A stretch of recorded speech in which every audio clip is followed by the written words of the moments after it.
欢迎大家来到我的中文自学频道，我是你们的老朋友阿慧。感谢你们在众多优秀的频道中选择和我一起学习中文。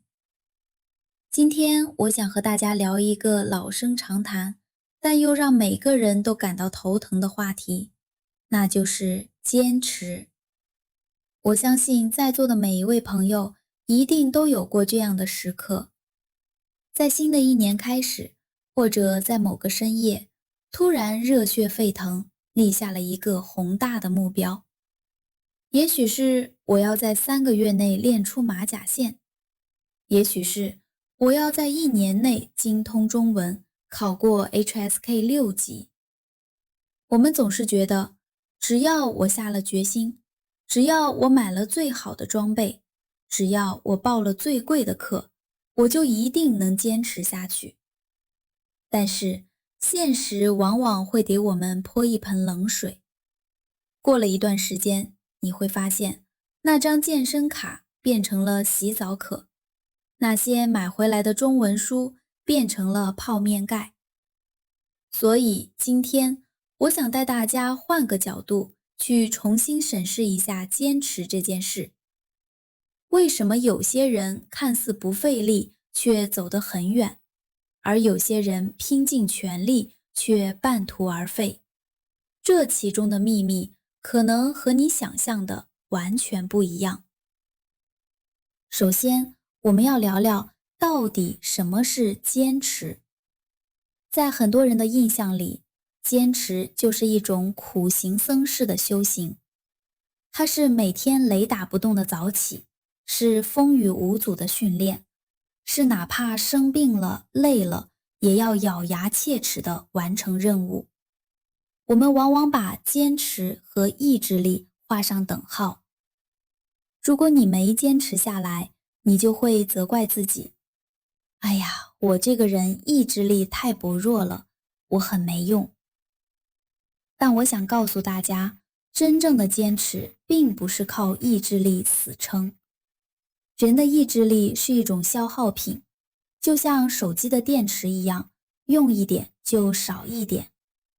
如果你每天学中文背汉字，都要消耗大量的电量去对抗内心的抗拒，那你很快就会关机。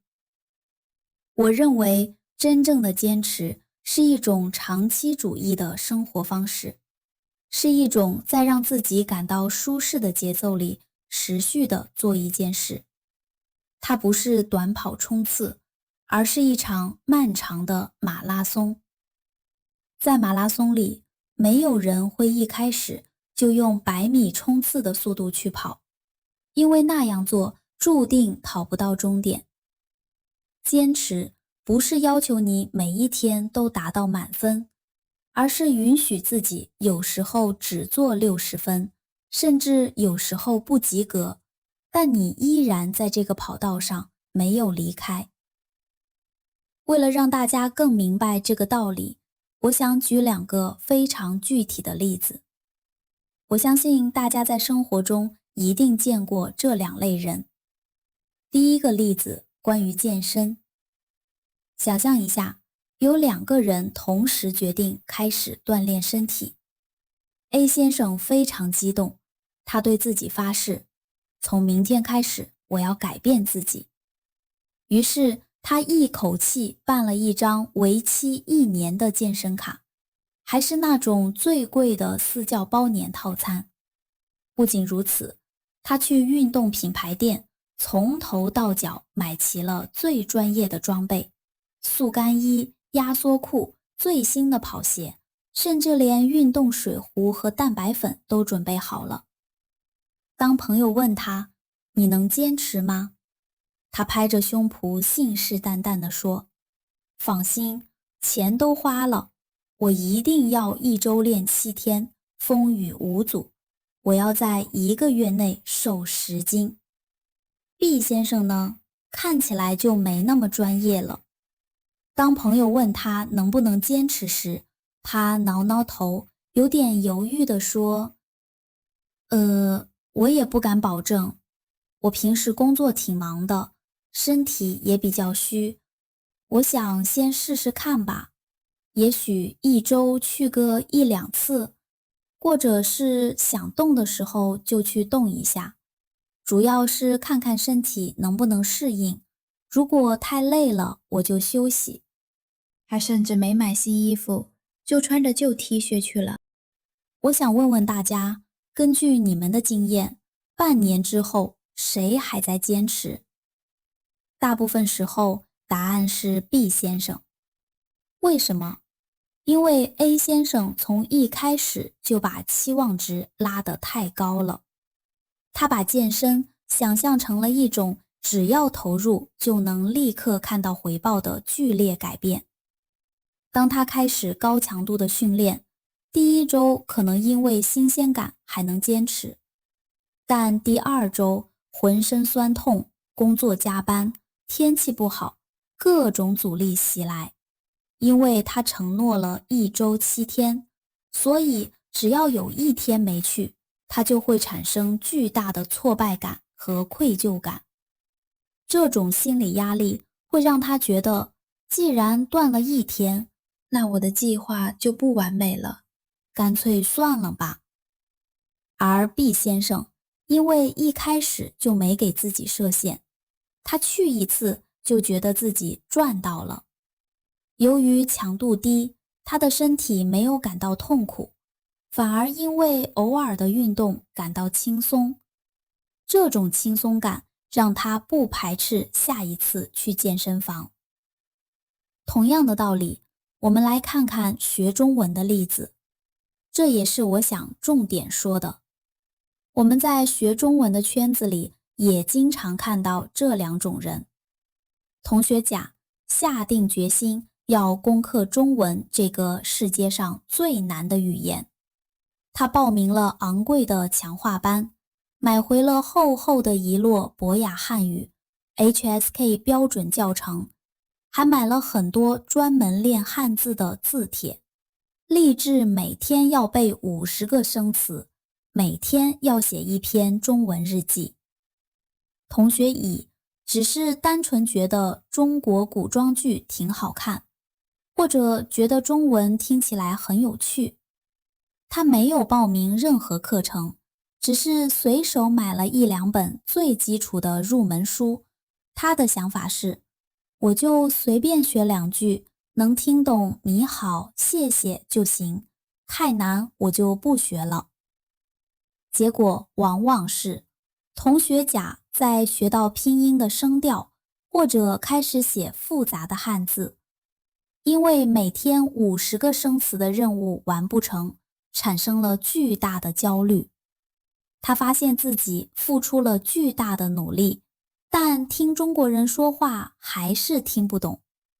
这种高期待与残酷现实之间的落差，让他迅速产生了习得性无助，最后不仅放弃了，还会到处跟人说，中文太难了，根本学不会。